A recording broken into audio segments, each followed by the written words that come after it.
हम लोग एटमॉस्फेयर में क्या देख रहे थे? स्ट्रक्चर ऑफ द एटमॉस्फेयर देख रहे थे। स्ट्रक्चर यानी कि कैसे हमारा एटमॉस्फेयर बना हुआ है, कौन कौन से लेयर्स में वो डिवाइडेड है, वो हमारा स्ट्रक्चर ऑफ एटमॉस्फेयर कहलाता है। ठीक है, देखते हैं बारी बारी से।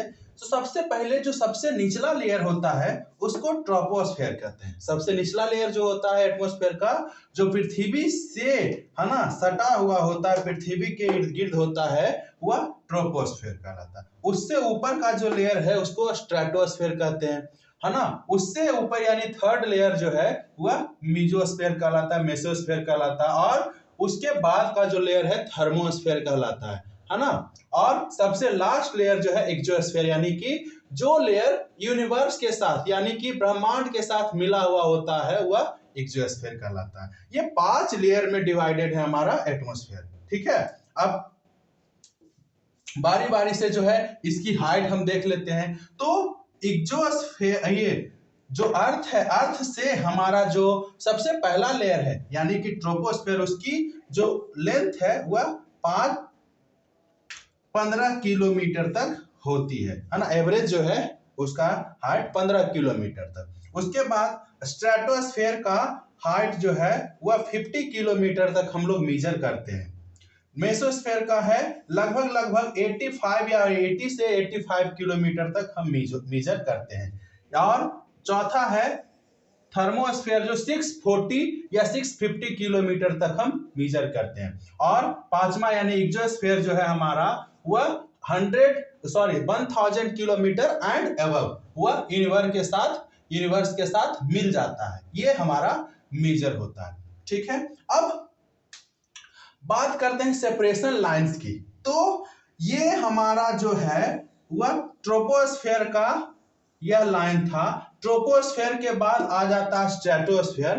तो जो पोर्शन है ना, जो लेयर लाइन जो है ना, वह क्या, जो ट्रोपोस्फेयर और स्ट्रेटोस्फेयर को क्या करता है, सेपरेट करता है ना, उसको क्या कहते हैं, ट्रोपोपॉज कहते हैं, है ना। जो ट्रोपोस्फेयर और स्ट्रेटोस्फेयर को क्या करता है, सेपरेट करता है, वह ट्रोपोपॉज कहलाता है। दूसरा, जो लेयर स्ट्रेटोस्फेयर को और मीसोस्फेयर को, स्ट्रेटोस्फेयर ये है और मीसोस्फेयर ये है, दोनों को सेपरेट करता है, उसको स्ट्रेटोपॉज कहते हैं, है ना। तीसरा हो गया, जो लेयर है ना मीसोस्फेयर और थर्मोस्फेयर को सेपरेट करता है, उसको मेसोपॉज कहते हैं। ये सारा चीज हम लोगों ने क्या किया, देखा एटमॉस्फेयर में। अब बारी बारी से सभी लेयर्स के बारे में हम लोग चर्चा करेंगे। क्लियर? ये हमारा अर्थ है। अर्थ को ब्लू प्लैनेट भी कहा जाता है ना। अर्थ को ब्लू प्लैनेट भी कहा जाता है due to presence of water in इट, है ना।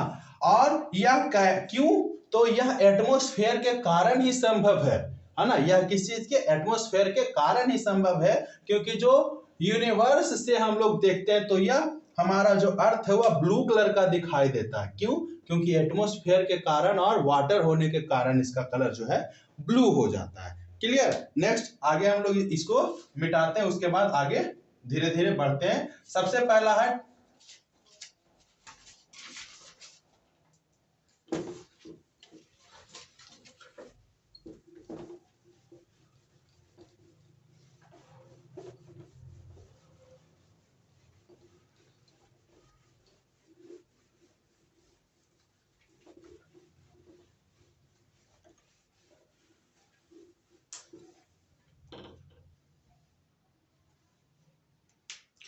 atmosphere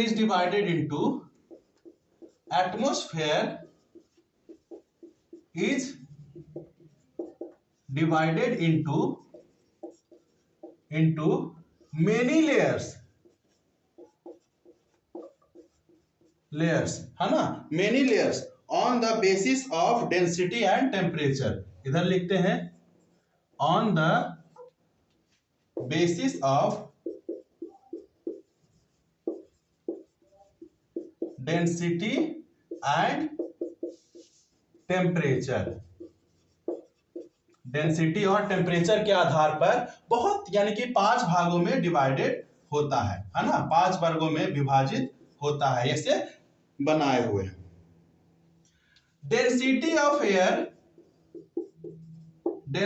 ऑफ एयर डिक्रीजेज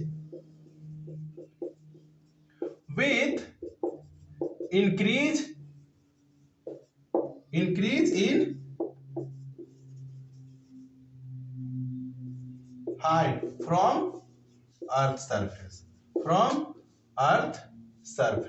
जैसे जैसे हम अर्थ सरफेस से ऊपर जाते जाएंगे, हाइट जो है हाइट बढ़ते जाएगी, और हाइट बढ़ने के साथ साथ जो है एयर की डेंसिटी जो है वह क्या होती जाएगी, डिक्रीज करते जाएगी, है ना, हवा का घनत्व जो है घटते जाएगा। 5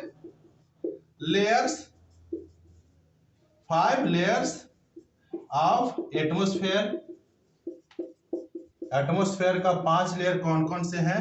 तो पहला ट्रोपोस्फेयर, दूसरा स्ट्रेटोस्फेयर, तीसरा मीसोस्फेयर, चौथा थर्मोस्फेयर, और पांचवा है एक्सोस्फेयर। पहला क्या कहते हैं? पहला को क्षोभ मंडल, हिंदी में अगर लिखा जाए क्षोभ मंडल, है ना। दूसरा लेयर को कहते हैं समताप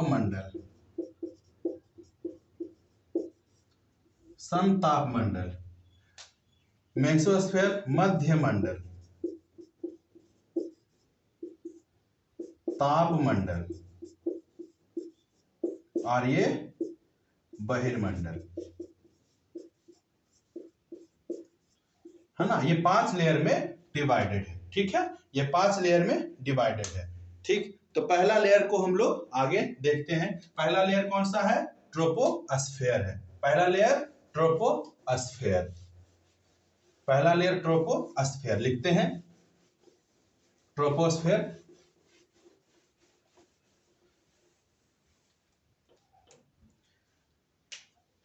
पहला है ट्रोपोस्फेयर। क्या है troposphere? It is the lowest layer of atmosphere. यह क्या है? सबसे निचला लेयर है एटमॉस्फेयर का। हमारे एटमॉस्फेयर का सबसे निचला यानी पृथ्वी के सटा हुआ लेयर, पृथ्वी के पास का लेयर होता है। This layer was discovered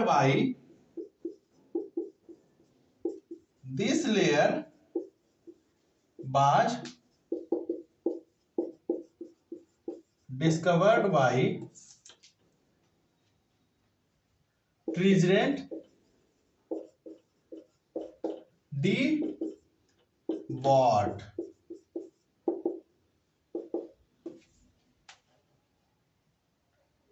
ट्रिजरेंट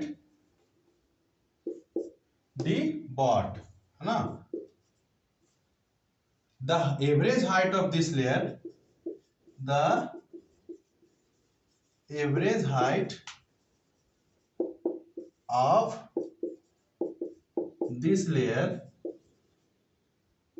is 15 kilometre. But इसका जो है अलग अलग जगहों पर इसकी जो हाइट है बदलती है। At pole the height become 8 kilometre, and at the equator the height varies with 18 kilometres.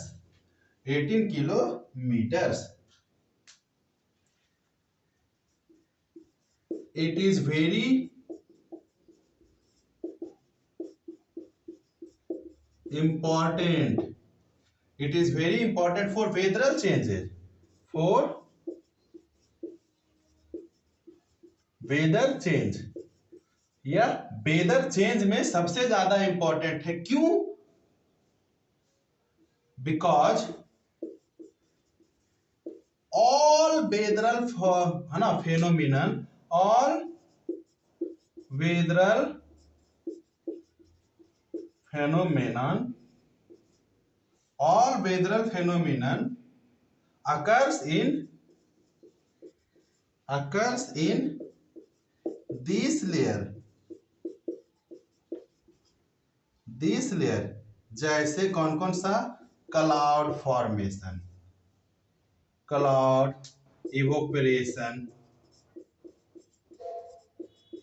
Evaporation, precipitation, condensation, है ना, ठीक है, थंडर,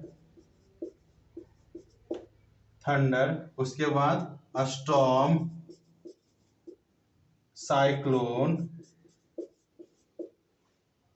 क्लियर, हेल, रैन, ईटीसी, यानी जितने भी हम वेदरल फेनोमेना कहेंगे वो सारा जो है इसी लेयर में, है ना, क्या? ट्रोपोस्फियर में ही, यानी क्षोभ मंडल में ही होता है। ठीक है, क्षोभ मंडल में ही होता है। ठीक है, मिटाएं इसको।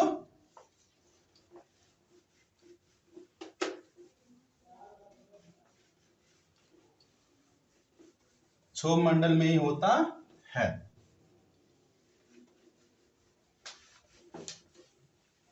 अब बात करते हैं, जैसे कि ऑल द फेनोमेनल स्ट्रक्चर तो इसमें हुआ ही, है ना, लेकिन यहां पर हवा जो है डेंसिटी बहुत ज्यादा होती है ना। क्या लिखेंगे? एटमॉस्फेरिक प्रेशर बहुत कम होता है। Very less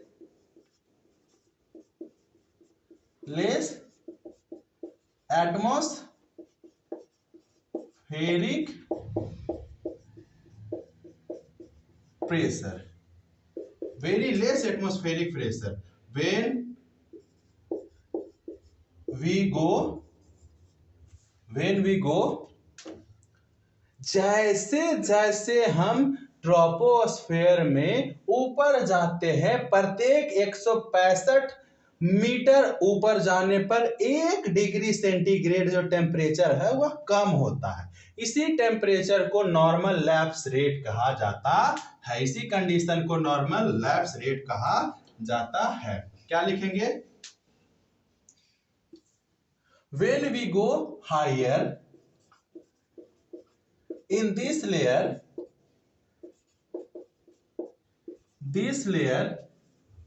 the temperature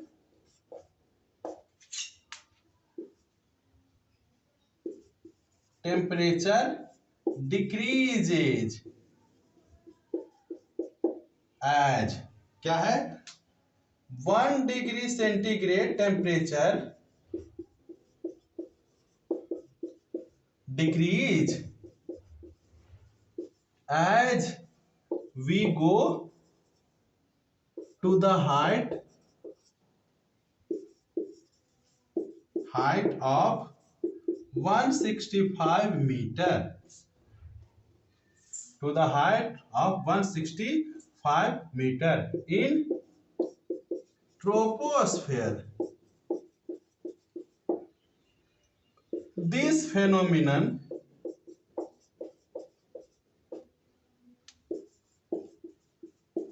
is called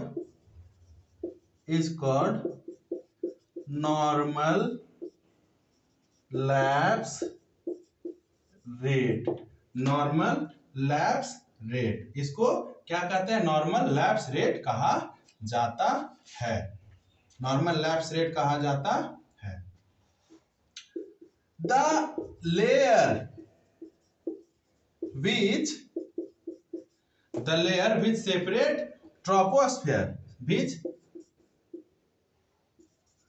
separate troposphere from, किससे, उसके ऊपर वाले लेयर कौन है, stratosphere,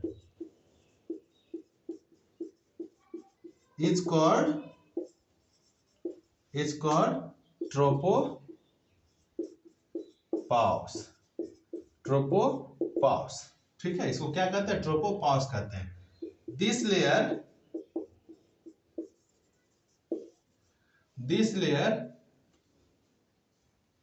gate warm or cold by conduction and radiation method, है ना। यह लेयर जो है या तो गर्म या ठंडा जो भी होता है वह किस मेथड से, कंडक्शन या रेडिएशन मेथड से होता है। The wind blow near tropopause is called jet stream, क्या कहते हैं, जेट स्ट्रीम कहा जाता है ना। क्लियर। ये कौन सा था, क्या था, ये हमारा था ट्रोपोस्फेयर, क्या था, ट्रोपोस्फेयर। लिखिए जल्दी से इसको,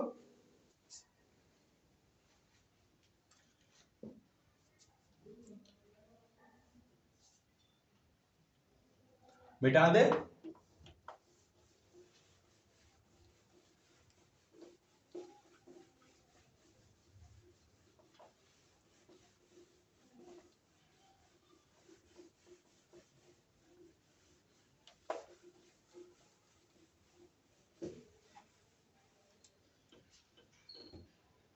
नेक्स्ट है हमारा stratosphere.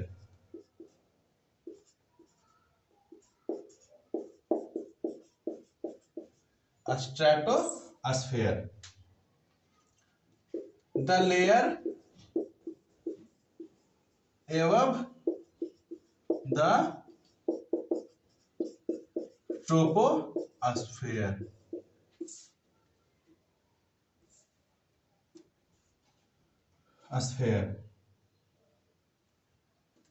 next, its height is about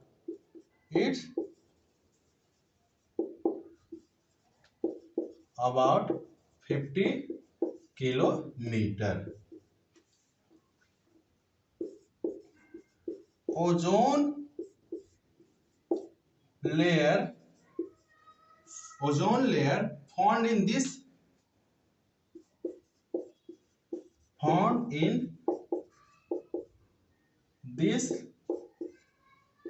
layer, इस लेयर में ही ओजोन की परत पाई जाती है।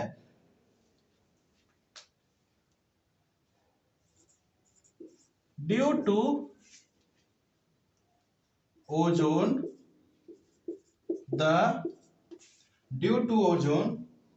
the earth gets secured from the harmful ultraviolet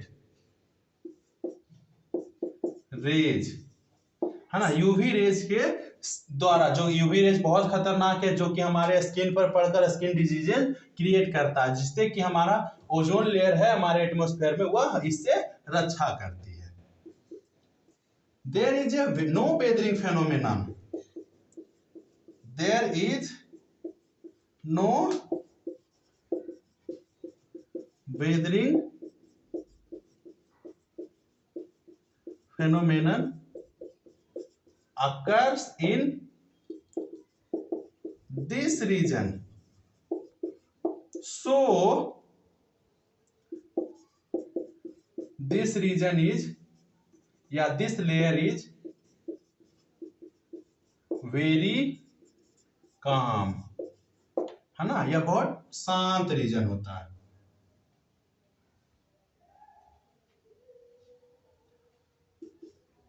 the layer which separate किसको, stratosphere and mesosphere is called stratopause. जब यह बहुत ज्यादा काम है, एकदम शांत माहौल रहता है, यही कारण है कि यह फ्लाइंग जोन कहलाता है, एरोप्लेन फ्लाइंग जोन।